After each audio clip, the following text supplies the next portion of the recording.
అండి, welcome back to my channel. So ఈ వీడియోలో వచ్చేసి నేను డిజైన్ అయితే వర్క్ అయితే ఏం వేయట్లేదు. బట్ కస్టమర్ ఏం అడిగారంటే వాళ్ళ శారీలో వచ్చేసి ఇది చూడండి, ఇలా మిరర్స్ వచ్చాయన్నమాట. శారీ మొత్తం మిరర్స్ ఇచ్చి బ్లౌజ్ కి ఇవ్వడం మర్చిపోయినట్టున్నారు. సో కస్టమర్ ఏమన్నారంటే నాకు ఇలాగే బ్లౌజ్ పైన ఈ బ్లౌజ్ అనేది ఎలా వచ్చిందంటే ఇలాగ బాటిల్ గ్రీన్ బార్డర్ వచ్చింది అనమాట. నాకు బ్లౌజ్ కు ఇలా అక్కడక్కడ హ్యాండ్స్ ఒక్కదానికి మిర్రర్స్ వేసేయండి అని అడిగారు. సో నేనైతే వేద్దాం అనుకున్నాను. అలాగే గల్లకి ఒక వర్క్ కూడా వేద్దాం మిర్రర్ అనుకుంటున్నాను. సో అదే డిజైన్ అయితే స్టార్ట్ చేసిన. ఇది ఏంటంటే మనం నార్మల్ గా డిజైన్స్ వేసినప్పుడు ఏంటంటే ఆ డిజైన్ సెట్ చేసుకొని అంతా ప్రాసెస్ అయిపోతే ఒకసారి వేస్తే అయిపోతాయి. కానీ ఇది అలా కాదండి, మిర్రర్ కి ఇక్కడే ఉండి వేసుకోవాలన్నమాట. ఇప్పటికి 1 అవర్ అవుతుంది ఇక్కడ నిలబడి ఉండి.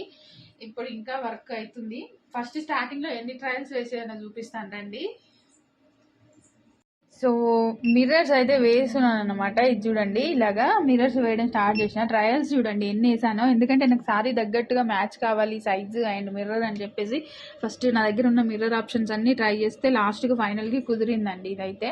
సో ఇలా అయితే వేస్తున్నాను. ఇంకా ఇక్కడ మధ్యలో కూడా వేస్తాను. ఇప్పుడైతే ఈ మ్యాంగో షేప్లో వేసాను కదా, అలాగే ఇంకో హ్యాండ్ కూడా వేసుకుంటానండి. అండ్ ఈ వీడియో నచ్చితే మీకు ప్లీజ్ లైక్ చేయండి, షేర్ చేయండి అండ్ సబ్స్క్రైబ్ చేసుకోవడం మాత్రం మర్చిపోద్దండి. Thank you. అండ్ ఇంకొక విషయం అండి, డిజైన్ ఎలా ఉందో కామెంట్ సెక్షన్లో కామెంట్ చేయండి.